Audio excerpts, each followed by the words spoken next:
इस वीडियो में हम क्वेश्चन डिस्कस करेंगे डीएसएसबी टीजीटी नेचुरल साइंस का सॉल्यूशन। ये एग्जाम 25 सितंबर को हुआ था और ये शिफ्ट 1 का एग्जाम है फॉर द फीमेल कैंडिडेट्स। इसके अलावा जो मेल कैंडिडेट्स के क्वेश्चन पेपर है वो मैंने सब सॉल्व करवा दिए हैं। और इसकी जो टाइमिंग होती है फर्स्ट शिफ्ट की वो होती है 8:30 से 10:30 AM। फर्स्ट क्वेश्चन है which of the following is basic principle of branch of physics called fibre optics. देखो फाइबर ऑप्टिक्स जैसे आजकल यूज भी किया जा रहा है इंटरनेट प्रोवाइड करवाने में। फाइबर ऑप्टिक्स का जो बेसिक प्रिंसिपल होता है वो होता है TIR। TIR की फुल फॉर्म होती है टोटल इंटरनल रिफ्लेक्शन। तो इसमें आंसर होगा TIR। टोटल इंटरनल रिफ्लेक्शन को अगर आपको डिटेल में समझना है तो मैंने इसके लिए अलग से एक वीडियो बनाई हुई है, आप उसको देख सकते हैं। कंडीशन क्या क्या होती है मैंने सब बताया हुआ उसमें। नेक्स्ट क्वेश्चन है कौन सी स्टेटमेंट इसमें से ट्रू है वो बताना है। देखो स्टेटमेंट बाद में चूज करेंगे, पहले मैं आपको बेसिक चीज़ें बता देता हूँ। जैसे एक होता है कॉन्वेक्स लेंस।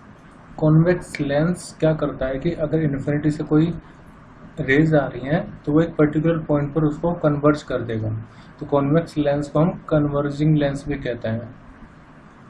कन्वर्जिंग लेंस, यही क्वेश्चन जो मेल कैंडिडेट्स का एग्जाम था उसमें भी आया था। और कॉन्वेक्स लेंस या कन्वर्जिंग लेंस की जो फोकल लेंथ होगी वो हमेशा पॉजिटिव रहेगी। पावर का फॉर्मूला होता है 1/f। तो अगर फोकल लेंथ पॉजिटिव है तो पावर भी इसकी पॉजिटिव रहेगी। दूसरा जो लेंस है वो होता है कॉनकेव लेंस, ठीक है, इस तरह का। और ये डाइवर्ज करता है, अगर इन्फिनिटी से कोई रेज आ रही है तो उसको डाइवर्ज कर देगा, मतलब फैला देगा कॉनकेव लेंस। और कॉनकेव लेंस को हम डाइवर्जिंग लेंस भी इसीलिए कहते हैं। और कॉनकेव लेंस की जो फोकल लेंथ होगी वो नेगेटिव होगी, पावर भी नेगेटिव होगी। अब इस बेसिस पर देख लेते हैं कि कौन सी स्टेटमेंट यहाँ पर सही है। पहला है the focal length of converging lens is positive. Converging lens की फोकल लेंथ पॉजिटिव होती है तो स्टेटमेंट तो सही हो गई। The power of converging lens is negative. देखो फोकल लेंथ पॉजिटिव है तो पावर भी पॉजिटिव होगी, ये statement wrong. The power of converging lens is positive, तो ये स्टेटमेंट सही है। तो यहाँ पर फर्स्ट और थर्ड करेक्ट होगी, इसलिए आंसर सही होगा D 1 and 3 ओनली।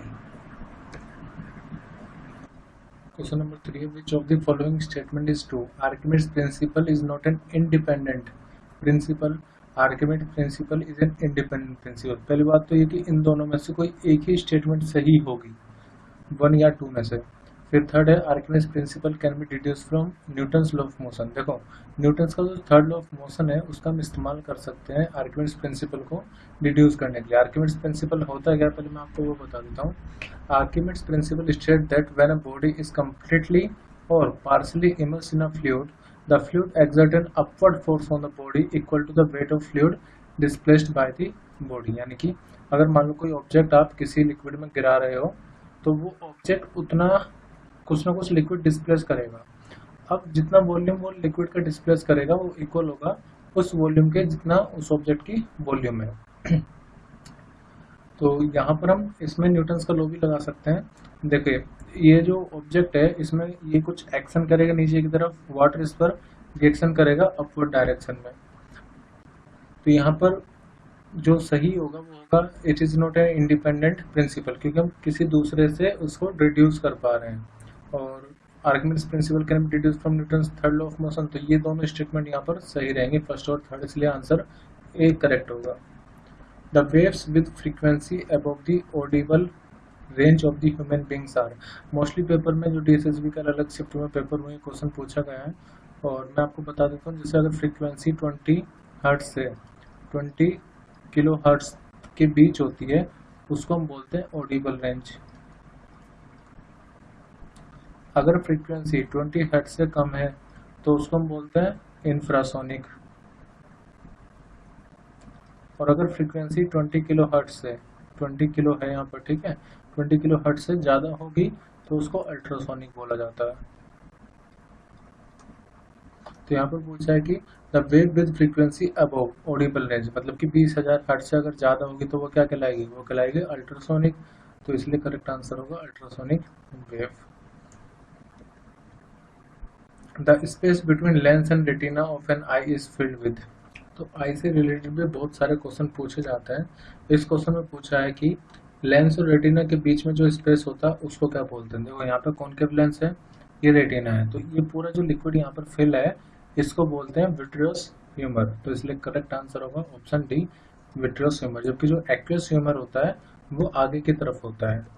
यहाँ पर ये है एक्वियस ह्यूमर, मतलब लेंस से पहले उसको एक्वियस ह्यूमर बोलेंगे। सिलियरी मसल्स वो होता है जिससे कि लेंस मोटा या पतला कंट्रोल होता है, मतलब पावर ऑफ कोऑर्डिनेशन हम एडजस्ट कर सकते हैं सिलियरी मसल्स की हेल्प से। क्वेश्चन नंबर 6 है साउंड वेव कौन सी वेव होती है? तो साउंड वेव का जो नेचर होता है वो होता है हमेशा लॉन्गिट्यूडनल वेव। लॉन्गिट्यूडनल वेव में ये होता है कि जो पार्टिकल है वो direction of propagation of wave के अलोंग प्रोपगेट करते हैं, मतलब अगर वेव इस तरह से जा रही है तो जो पार्टिकल होंगे वो इसी डायरेक्शन में वाइब्रेट करेंगे, टू एंड फ्रो मोशन करेंगे, तो इसको लॉन्गिट्यूडनल वेव कहते हैं।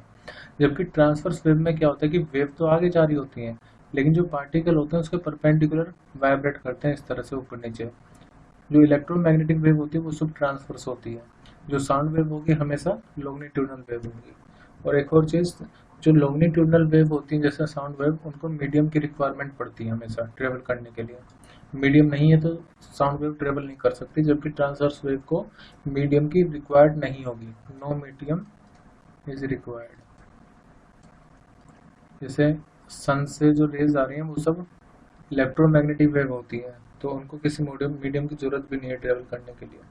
Question number 7, which of the following has correct value of 1 unit of work energy in joule? तो वर्क एनर्जी की जूल में यूनिट पूछा क्या होता है? देखो 1 इलेक्ट्रॉन वोल्ट होता है 1.6 इंटू 10 की पावर माइनस 19 जूल के इक्वल। तो हमारा करेक्ट आंसर होगा option B. Which of the following external agency can exert force on a body even from a distance? मतलब ऐसी कौन सी चीज है इनमें से कि अगर डायरेक्ट कांटेक्ट ना हो तब भी वो फोर्स लगा पाएगी? स्ट्रीम, विंड, हैंड्स या मैग्नेटिक फोर्स? आपने देखा होगा दो मैग्नेट अगर थोड़ा थोड़ा दूर भी रहे ना तब भी वो एक दूसरे को अट्रैक्ट या रिपेल कर सकती हैं, तो इनको नॉन कांटेक्ट फोर्स भी कहा जाता है, इसलिए करेक्ट आंसर होगा मैग्नेटिक फोर्सेस। बाकी सब में कांटेक्ट फोर्स काम कर रही होगी तो वो सही आंसर नहीं होगा।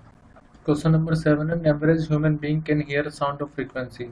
तो अभी मैंने आपको बताया था जो ऑडिबल रेंज होती है वो 20 से 20 किलो हर्ट्स होती है, तो इसलिए यहाँ पर करेक्ट आंसर होगा 20 किलो हर्ट्स। ये मैक्सिमम रेंज है जो वो सुन सकता है, उसी को एवरेज ह्यूमन बीइंग यहाँ पे लिखा हुआ फ्रीक्वेंसी। नेक्स्ट है डैश आर कोल्ड फ्लूइड? तो फ्लूइड में दोनों चीज आते हैं, लिक्विड भी और गैस भी, इसलिए करेक्ट आंसर होगा 1 and 2। Pascal law is concern with? तो पहले पास्कल लॉ होता क्या है ये मैं बता देता हूँ।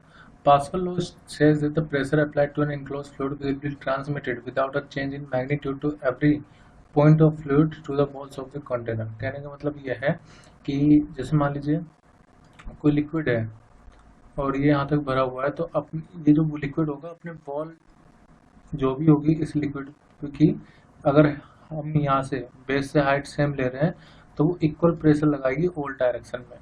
दूसरा इसका एक ये भी एप्लीकेशन भी होती है, जैसे आपने देखा होगा हाइड्रोलिक लिफ्ट। हाइड्रोलिक लिफ्ट इसी प्रिंसिपल पर बेस्ड होती है। अगर मान लीजिए यहाँ पर हम कोई प्रेशर अप्लाई कर रहे हैं तो उतना ही प्रेशर यहाँ पर ट्रांसमिट हो जाता है। जो ब्रेक होते हैं वो भी पास्कल लॉ पर काम करते हैं। यहाँ पर करेक्ट आंसर क्या होगा? Pascal law is concern with pressure in liquid. तो यहाँ पर लिक्विड की बात हो रही थी, मैंने आपको जो एग्जांपल बताया इन दोनों में हम यहाँ पर लिक्विड लेते हैं, यहाँ पर भी कुछ ना कुछ ऑयल वगैरह फिल होता है, तो लिक्विड में जो प्रेशर होगा उसकी बात करता है पास्कल्स लॉ। क्वेश्चन नंबर 12 है कि किसको हम एक रियल ऑब्जेक्ट कंसीडर कर सकते हैं? पहला है the point to object from where the incident ray diverge. Second है the point where the incident would meet if there were no mirror. देखो वुड मीट का मतलब हो गया कि इमेजिनरी बात हो रही है, ठीक है, और इमेजिनरी जो होते हैं वो रियल नहीं होते हैं, तो इसलिए यहाँ पर ये तो आंसर नहीं होगा। The point object from where the incident ray diverge, तो ये यहाँ पर करेक्ट हो सकता है कि ये रियल एक ऑब्जेक्ट होगा जहाँ से रे डाइवर्ज कर रही है, लेकिन डाइवर्ज कर रही होंगी ये एक इमेजिनरी कंसेप्ट हो गया, तो स्टेटमेंट यहाँ पर 1 ही करेक्ट होगी। If the displacement is delta x, force is F x, तो पूछा कि वर्क डन क्या होगा? तो वर्क डन का जो फॉर्मूला होता है स्मॉल वर्क डन का वो होता है फोर्स इनटू में डिस्प्लेसमेंट, तो मल्टीप्लाई होती है दोनों की, ना कि डिवाइड। ये सब गलत है, करेक्ट आंसर होगा W equal to F into displacement. For the air of refractive indexes of light is close to, देखो जनरली आपने पढ़ा होगा एयर का रिफ्रैक्टिव इंडेक्स 1 होता है, लेकिन 1 होता तो ये क्वेश्चन नहीं देते, तो यहाँ पर जो करेक्ट आंसर होगा वो होगा वेरी क्लोज टू 1, 1 के आसपास होता है। क्वेश्चन नंबर 15 है, in a ballistic demonstration a police officer fires a bullet of mass 60 gram with a speed of 200 meter per second on a soft plywood of a thickness 4 centimeter. The bullet emerges with only 8% of its kinetic energy. तो आपको बताना है imagine speed कितनी होगी bullet की। तो एक example के लिए यहाँ पर ये ले लेते हैं प्लाईवुड, ठीक है, इसकी थिकनेस हमें गिवन है 4 सेंटीमीटर। हो क्या रहा है, जो पुलिस ऑफिसर है वो फायर कर रहा है और जो फायरिंग हो रही है उसकी इनिशियल स्पीड हमें गिवन है 200 मीटर पर सेकेंड। और जब ये बुलेट यहाँ से बाहर निकल रही है तो उसकी जो काइनेटिक एनर्जी है, एक तरह से जब बाहर निकल रही है, मैं उसको फाइनल मान लेता हूँ और लेट यहाँ पर इनिशियल काइनेटिक एनर्जी जब वो एंटर कर रही है, तो जो फाइनल काइनेटिक एनर्जी है वो जस्ट 8% है। किसकी?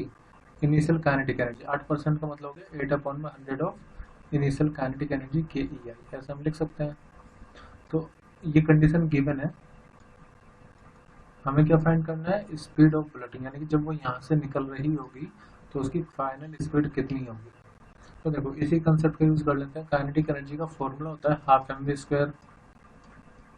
तो फाइनल काइनेटिक एनर्जी का मतलब हो गया हाफ एम, मास तो चेंज नहीं होगा, वी फाइनल का square equal to 8/100 into 1/m V initial का स्क्वायर।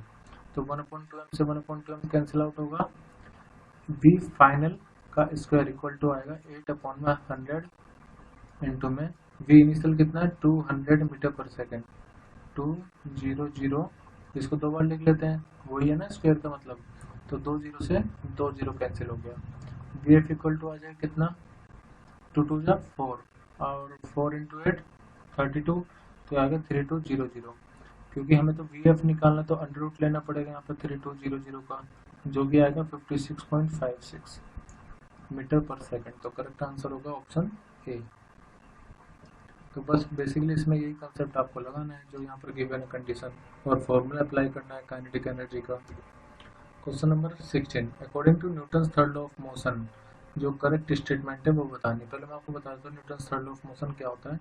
जैसे मान लो कोई एक ऑब्जेक्ट है, ये बुक का एग्जाम्पल मैं कर लेता हूँ। बुक, अगर जो बुक टेबल पर रखी हुई है तो बुक इस टेबल पर एक फोर्स लगा रही होगी इसके वेट के इक्वल mg। तो इन रेस्पॉन्स इन दैट ये जो टेबल होगी ये इस बुक पर ऊपर की तरफ फोर्स लगाएगी जो कि रिएक्शन फोर्स कहलाती है। हमेशा जो फोर्स ऑफ एक्शन होता है वो बराबर होता है minus sign of force of reaction के, मतलब एक्शन और रिएक्शन अपोजिट डायरेक्शन में होता है। अगर मैं इसको एक्शन बोलूँ तो ये क्या हो जाएगा रिएक्शन। तो मैग्नीट्यूड तो दोनों का इक्वल होता है लेकिन डायरेक्शन अपोजिट होती है। और जो एक्शन और रिएक्शन लगता है ये दोनों डिफरेंट बॉडी पर लगता है, एक्ट ऑन डिफरेंट बॉडी, और साइमल्टेनियसली लगेगा। अब पढ़ते हैं statement. Action reaction act on different body and so they can be cancel out. तो एक्शन रिएक्शन डिफरेंट बॉडी पर लगता है तो कैंसिल आउट नहीं हो सकते हैं, कहते हैं कैंसिल आउट नहीं होंगे, ठीक है। वो डिफरेंट बॉडी पे लग रहे हैं इसलिए हम उसको कैंसिल आउट नहीं कर सकते। एक ही ऑब्जेक्ट पर लगता, मतलब यही है, एक इस पर फोर्स इस तरफ लग रही है, इस पर फोर्स इस तरफ लग रही है, तब तो ये कैंसिल आउट हो जाएंगे। लेकिन जो डिफरेंट बॉडी पर लग रही है इसलिए वो कैंसिल आउट नहीं होंगे। तो ये स्टेटमेंट तो इनकरेक्ट हो गई। Second, the internal action and reaction forces between different part of a body do however sum to be zero. तो हम ये तो कह सकते हैं कि देखो अगर मैं इसी को यहाँ पर ले आया तो एफ ऑफ एक्शन मतलब action force plus F of reaction force, इनका सम कितना हो जाएगा 0। तो यही तो सेकंड स्टेटमेंट बोल रही है कि एक्शन रिएक्शन का नेट सम 0 हो सकता है। तो स्टेटमेंट 2 करेक्ट है लेकिन फर्स्ट रॉन्ग है, तो इसलिए करेक्ट आंसर होगा option A 2 only. When light meets a surface separating two medium, मान लो यहाँ पर कोई सरफेस है और यहाँ से लाइट आ रही है इस तरह से। अब दो पॉसिबिलिटी है कि वो रिफ्लेक्ट भी हो सकती है और वो अंदर भी जा सकती है अगर ट्रांसपेरेंट मीडिया है तो रिफ्लेक्शन भी हो सकता है और रिफ्रैक्शन भी हो सकता है, इसलिए करेक्ट आंसर होगा both 1 and 2। Question number 18, if the net external force is 0, a body at rest continue to remain at rest and a body in motion will continue to move in a uniform velocity। तो इसको हम बोलते हैं inertia और यही first law of motion भी होता है, first law of motion Newton's का। तो करेक्ट आंसर क्या होगा इनर्शिया। इनर्शिया वो प्रॉपर्टी होती है जिसकी वजह से अगर कोई ऑब्जेक्ट रेस्ट पर है तो वो रेस्ट पर रहेगा, अगर वो मोशन में यूनिफॉर्म वेलोसिटी के साथ तो वो उसी वेलोसिटी से मूव करेगा। Question number 19. A bullet of mass 0.08 kg moving with a speed of 50 meter per second enters a heavy wooden block and is stopped after a distance of 40 centimeter. तो पूछा है कि एवरेज रेजिस्टिव फोर्स कितनी होगी. देखो distance हमें given है, पहले जो गिवन है वो लिख लेते हैं 40 सेंटीमीटर. इसको हम 40 अपॉन में 100 मीटर भी तो लिख सकते हैं. फिर फाइनल वेलोसिटी कितनी होगी 0, क्योंकि बोला जा रहा है कि वो स्टॉप हो जा रहा है. और इनिशियल स्पीड हमें गिवन है 50 मीटर पर सेकेंड. फोर्स हमें निकालना है. आपने एक वर्क एनर्जी थ्योरम पढ़ा होगा, वर्क एनर्जी थ्योरम. इसके अनुसार जो वर्क डन होता है किसी ऑब्जेक्ट पर वो इक्वल होता है चेंज इन काइनेटिक एनर्जी के. तो मैं वही कंसेप्ट यहाँ पर अप्लाई करूंगा. वर्क डन इक्वल टू होगा हाफ, या फिर इसको ऐसे लिख सकते हैं kinetic energy initial minus kinetic energy final. Work done का फॉर्मूला क्या होता है, फोर्स इनटू में डिस्प्लेसमेंट. तो हाफ एम वी इनिशियल का square minus half M V final का स्क्वायर. और ये वर्क डन किसके इक्वल हो जाएगा, फोर्स इनटू डिस्प्लेसमेंट. अब देखो 1/2 मास की वैल्यू कितनी है, मास गिवन है 0.08 इंटू इनिशियल वेलोसिटी कितनी है 50 का स्क्वायर कर देंगे माइनस 1/2 मास जो भी होगा. लेकिन आप ये देखो वी फाइनल तो 0 है, तो पूरा पोर्शन कितना हो जाएगा 0. फोर्स हमें निकालना, डिस्प्लेसमेंट हमें दिया है 40/100 इक्वल टू 1/2 0.08. 5 का स्क्वायर होता है 25 और यहाँ पर आ जाएंगे 2 0. तो हमें इसको एफ के लिए सोल्व करना है, मतलब फोर्स निकालना है. तो जब आप इसको सोल्व करेंगे तो फोर्स आएगी 250 न्यूटन. करेक्ट आंसर होगा ऑप्शन सी. तो वर्क एनर्जी थ्योरम पर बेस्ड ये क्वेश्चन था. 9th क्लास में पढ़ते हैं वर्क एनर्जी थ्योरम और 11th क्लास में भी. क्वेश्चन नंबर 20 में बस ये पूछा कि मोमेंटम वेलोसिटी और मास में क्या रिलेशन होता है. तो P इक्वल टू होता है मास इनटू में वेलोसिटी, इसलिए करेक्ट आंसर होगा ऑप्शन बी. ये डिसिप्लिन 2 के कुछ क्वेश्चन है इसमें, मतलब डिसिप्लिन 2 में सारे फिजिक्स के क्वेश्चन नहीं होते, कुछ केमिस्ट्री के भी होते हैं. तो इसलिए मैंने सिर्फ फिजिक्स वाले क्वेश्चन लिए हुए हैं. Which of the following is the reason for an iron core increase the magnetic field of a wire. मतलब कि देखो अगर हम इस तरह से कोई मैग्नेटिक कोयल ले रहे हैं, उसके अंदर अगर हम मैग्नेटिक कोर रख दें तो होता है कि मैग्नेटिक कोर की जो परमिटिविटी है वो हाई होती है. और मैग्नेटिक फील्ड का फॉर्मूला होता है म्यू नॉट एन इंटू में आई. तो म्यू नॉट अगर हम परमिटिविटी चेंज कर रहे हैं तो मैग्नेटिक फील्ड भी चेंज हो जाएगी. हालांकि मैथमेटिकल रीजन यहाँ पर नहीं दिया है. पहला है the iron atoms line up to aid the magnetic field. Second है iron is among the other things attract to the magnetic field. तो यहाँ पर आयरन अट्रैक्ट नहीं कर सकता मैग्नेटिक फील्ड को. यहाँ पर फर्स्ट स्टेटमेंट सही होगी क्योंकि आयरन एटम्स होंगे वो लाइन अप कर देंगे मैग्नेटिक फील्ड को. मेन रीजन इसका मैथमेटिकली यही होता है कि म्यू की वैल्यू चेंज हो जाती है जिसकी वजह से मैग्नेटिक फील्ड चेंज होगी. नेक्स्ट है वर्क डन करना है, निकालना है. 5 कूलम चार्ज है, 25 वोल्ट का पोटेंशियल डिफरेंस. तो वर्क डन का फॉर्मूला होता है Q into delta we. Work done निकालना है, चार्ज है 5 कूलम, पोटेंशियल डिफरेंस है 25. तो 25 125 जूल आंसर आ जाएगा यहाँ पर 125. ये 10th क्लास में पढ़ाते हैं. W equal to charge into potential difference. Question number 16 में हमें निकालना है इक्विवेलेंट रेजिस्टेंस कितना होगा. तो इसको ध्यान से समझिएगा. पहले मैं आपको कुछ बेसिक फॉर्मूला बता देता हूँ. जैसे अगर रेजिस्टेंस सीरीज में कनेक्टेड होते हैं तो उसके लिए फॉर्मूला होता है R1 प्लस R2. जितने भी है सबको डायरेक्टली ऐड कर लेते हैं. पैरेलल के लिए फॉर्मूला होता है 1/R1 plus 1/R2 plus 1/R3. और अगर मान लो आपके पास दो रेजिस्टेंस है जो कि पैरेलल में कनेक्टेड है और लेट इसका भी रेजिस्टेंस आ रहा है और इसका भी रेजिस्टेंस आ रहा है, तो इन दोनों को जो R इक्विवेलेंट आएगा वो किसके बराबर आएगा, वो आएगा R/2 के. कैसे समझाता हूँ. देखो मान लो हम इसका इक्विवेलेंट निकालने लगे तो 1/R प्लस 1/R के बराबर आएगा. इसका आप 2/R भी तो लिख सकते हैं. अब इसका रेसिप्रोकल करोगे तो यही तो आएगा. कहने का मतलब ये कि अगर पैरेलल में दो इक्वल रेजिस्टेंस कनेक्टेड है, जैसे ये भी दो है और ये भी दो है, तो इनका जो इक्विवेलेंट आएगा वो इसका किसी एक का आधा कर दो, मतलब 2 का आधा कितना हो जाएगा 1. तो इस तरह से हम डायरेक्टली निकाल सकते हैं. इस कंसेप्ट का मैं यूज करूंगा अभी. तो देखो सबसे पहले यहाँ से अगर हम देखें तो 1 और 1 दोनों किस में है, पैरेलल में है. तो 1 और 1 का इक्विवेलेंट कितना आ जाएगा, मैंने कहा किसी एक का आधा कर दो, मतलब 1/2 आ जाएगा. ऐसे यहाँ पर 3 और 3 दोनों पैरेलल में है तो इन दोनों का इक्विवेलेंट कितना आ जाएगा 3/2. तो मैं इसको फिगर बना देता हूँ उसके लिए। मतलब 1 और 1 का इक्विवेलेंट कितना आ जाएगा, 1/2। ये इस कंसेप्ट का इस्तेमाल कर रहा हूँ मैं, यहाँ पर जो मैंने बताया दोनों इक्वल है ना, इसीलिए 1/2 आ गया। फिर ये 2 और 2 को अभी पैरेलल में रहने देते हैं, ठीक है, और ये इससे कनेक्ट है। अब 3 और 3 ये भी तो पैरेलल में है, तो इनका भी कितना आ जाए इक्विवेलेंट, 3/2। ये पॉइंट बी, ये पॉइंट ए। मैं दोबारा बताता हूँ, 1 और 1 का पैरेलल जब आप सोल्व करोगे 1/2 आएगा, 3 और 3 का पैरेलल जब आप सोल्व करोगे 3/2 आएगा। तो अभी ये तो दोनों बाकी यहाँ पर। अब 2 और 2 को देखो, ये दोनों भी तो इक्वल है, इन दोनों का भी कितना आएगा, 2 और 2 का आधा कर दो तो 1 आ जाएगा। मतलब इसको फर्दर मैं ऐसे कर सकता हूँ, 1/2, ये 2 है और ये भी 2 है, तो इनका कितना आ जाएगा, आधा कर दो, मतलब 2 का आधा कितना 1, यहाँ पर 1 ओम आ गया, और आगे कितना 3/2। ये सब ओम चल रही है यूनिट यहाँ पे।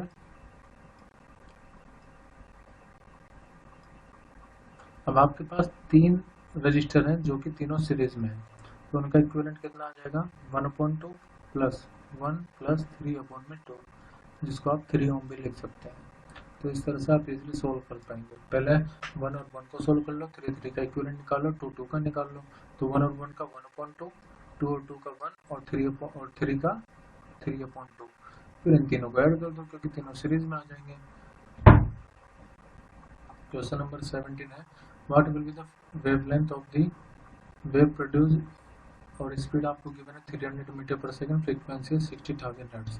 तो फॉर्मूला होता है frequency into wavelength equal to speed का, वेवलेंथ निकालना है तो स्पीड को फ्रीक्वेंसी से डिवाइड कर देंगे। स्पीड कितनी है 300, फ्रीक्वेंसी कितनी है 60, और इंटू 10⁻³ भी कह सकते हैं वैसे आप इसको। आंसर में निकालना है सेंटीमीटर में, तो पहले 2 जीरो से 2 जीरो कैंसिल कर देते हैं, और यहाँ पर इसको आप लिख सकते हैं 3/6 इंटू 100, या फिर 1/2, और 10⁻⁻² भी तो लिख सकते हैं, मीटर में आएगा ये। तो 1/2 का मतलब 0.5, ये 0.50 भी लिख सकते हैं, और ये कितना आ जाएगा centimetre. Torricelli is associated with the invention of which of the following device. तो टोरिसोली बेस्ड होती है बैरोमीटर पर, बैरोमीटर का इस्तेमाल करते हैं हम प्रेशर नापने के लिए। What is the average diameter of human eye ball, तो होता है 2.3 सेंटीमीटर। ये चीज़ पहले जो मैंने क्वेश्चन आंसर करवाए हैं पहले मेल कैंडिडेट्स वाले, उसमें डिटेल में एक्सप्लेन किया हुआ है सब कुछ।